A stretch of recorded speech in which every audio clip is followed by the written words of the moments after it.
আসসালামু আলাইকুম, কেমন আছেন সবাই? আপনারা দেখতে পাচ্ছেন আমার অ্যাকোপনিক্স সিস্টেম।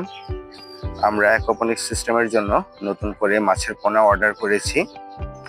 আলহামদুলিল্লাহ সবগুলো পোনা আমরা ফিশ ট্যাঙ্কে ছেড়ে দিয়েছি। আমরা কিভাবে মাছের পোনাগুলো সংগ্রহ করলাম আজকে এই ভিডিওতে দেখাবো। আমি ইসিবি চত্বর আমার এলাকার পাশে ওয়েট করতেছি বাসের অপেক্ষায়। ময়মনসিংহ থেকে পোনাগুলো আসবে, বাস চলে এসেছে। কন্ট্রাক্টরের কাছে আমার নাম্বার দিয়ে দিয়েছে, সে আমার সাথে যোগাযোগ করেছে। দেখতে পারতেছেন এই বস্তার ভিতরে 4টা ব্যাগ দেওয়া আছে। 4টা ব্যাগের ভিতরে টোটাল 600 পোনা আছে। আমরা পোনাগুলোকে এখন বাসায় নিয়ে যাব আমার স্কুটারে করে আমি মাছের খাবার, মুরগির খাবার সবকিছু নিয়ে আসি সব সময়। এভাবেই আমরা বাসায় চলে এসেছি। এখন ব্যাগ খুলে পোনার ব্যাগগুলো সুন্দর করে বের করতে হবে। দেখতে পারতেছেন আমরা পোনাগুলো নিয়ে ছাদে চলে এসেছি। এরকম 4টা ব্যাগে তারা মাছের পোনাগুলো পাঠিয়েছে। আমরা এখন পোনাগুলোকে একটা বালতিতে নিয়ে নিব। এখানে দেখতে পাচ্ছেন পটাশিয়াম পারম্যাঙ্গানেট আর একটা লবণ আছে। আমরা মাছগুলো শোধন করার জন্য জীবাণুনাশক হিসেবে পটাশ ব্যবহার করি। এখানে পটাশ দেওয়া আছে 1 চিমটি পরিমাণ, আর এখানে অল্প একটু লবণ 1 চামচের মতন দেওয়া আছে। আমরা একটা ঝুড়ির সাহায্যে মাছগুলোকে উঠাবো। আমরা প্রথমে ঢেলে নিলাম বালতিতে। এখন আমরা একটা ঝুড়ির সাহায্যে মাছগুলো উঠিয়ে প্রথমে পটাশিয়াম পারম্যাঙ্গানেটে 2 থেকে 3 বার চুবিয়ে উঠিয়ে ফেলবো। তারপরে আমরা লবণ পানিতে আবার চুবাবো। র সল্টটা ব্যবহার করতে পারলে ভালো, কিন্তু ঢাকা শহরে র সল্টটা পাওয়া যাচ্ছিল না, তাই নর্মাল লবণ দিয়ে করেছি।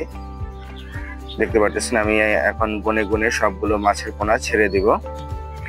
এখন আসি আমরা মাছগুলো কার কাছ থেকে সংগ্রহ করলাম সেটা সম্পর্কে একটু বলবো। আমার ভিডিওতে একটা নিচের দিকে একজনের ফোন নাম্বার দেওয়া আছে, ফারিহা ফিশ বিডি। আমি ওনার কাছ থেকেই মাছের পোনাগুলো সংগ্রহ করি সব সময়। উনি ময়মনসিংহ 30 সালে থাকে, ওইখানে ওনার হ্যাচারি আছে। ওনার সাথে ফোনে যোগাযোগ করলে উনি সুন্দরভাবে মাছের পোনাগুলো প্যাকেট করে বাসের মাধ্যমে আপনার যে এলাকায় থাকেন সেখানে পাঠানোর ব্যবস্থা করে। তো এভাবে আমরা গুনে গুনে সবগুলো মাছের পোনা ছেড়ে দিব। প্রথমে আমরা পটাশিয়াম পারম্যাঙ্গানেটে চুবিয়ে, তারপরে লবণ পানিতে চুবিয়ে মাছের পোনাগুলো ছাড়তে হবে, এতে মাছগুলো জীবাণুমুক্ত হয়। আমরা মাছ ছাড়ার আগে ফিশ ট্যাঙ্কের পানিতেও কিছু করেছি।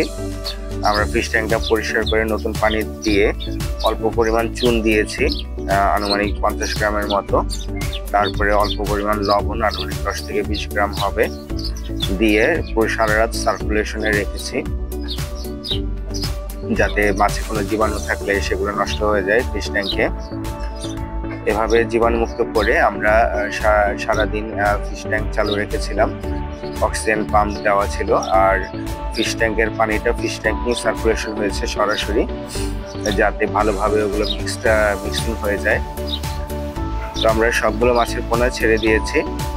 এখানে প্রায় 600-র মতন পোনা এসেছে। ওনাকে কম পাঠিয়ে বলছিলাম, কিন্তু উনি সবসময় এই কাজটাই করে, একটু বেশি পোনা পাঠিয়ে দেয়। কারণ অল্প পরিমাণ পোনা পাঠাইতে গেলে ওনার যে পরিমাণ খরচ হয় সেটা তো ওনার পোষে না। তাই যারা 500-1000 পিস পোনা সংগ্রহ করতে চান তা ওনার সাথে যোগাযোগ করতে পারেন, উনি এভাবে পাঠিয়ে দিতে পারবে।